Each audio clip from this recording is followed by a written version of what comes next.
Welcome to my YouTube channel. তোমাদের সকলকে আমার চ্যানেলের পক্ষ থেকে হার্দিক শুভেচ্ছা ও অভিনন্দন। আজকে আমি যুবসাথী প্রকল্প বিষয় নিয়ে আজকে একটা বিস্তারিত আলোচনা করব। অনেকেই ভাবছেন যে যুবসাথী প্রকল্প করতে কি কি ডকুমেন্ট লাগবে এবং কবে থেকে শুরু হচ্ছে, সেই বিষয় নিয়ে অনেকেই দুশ্চিন্তায় আছেন।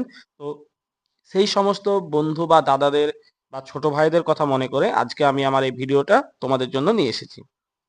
তো দেখো, যুবসাথী এই প্রকল্পটা আগামী কাল থেকে আবেদনপত্র শুরু হচ্ছে এবং এর সঙ্গে আমাদের যে যে প্রয়োজনীয় জিনিসগুলি লাগবে সেটা হচ্ছে মাধ্যমিক পাস, অ্যাডমিট মার্কশিট এবং সেটা জেরক্স সার্টিফিকেট সহ।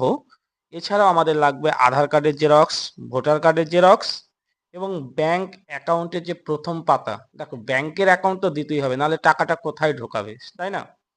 তো ব্যাংকের অ্যাকাউন্টের জেরক্স লাগবে। এছাড়াও আমাদের লাগবে পাসপোর্ট সাইজের সিগনেচার করা একটা ফটো।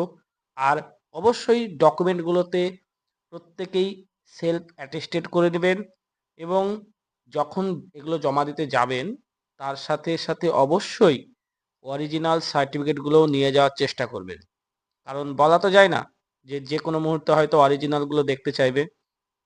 সরকার ১,৫০০ টাকা তো আর আমাদের মুখ দেখে দিবে না। তাই প্রত্যেকে ডকুমেন্টগুলো নিয়ে যাবেন।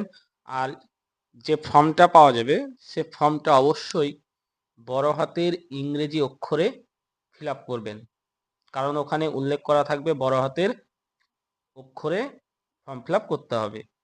আর যেহেতু এটা নিজের জন্য যেতে হবে, তাই প্রত্যেকে নিজেই যাবেন।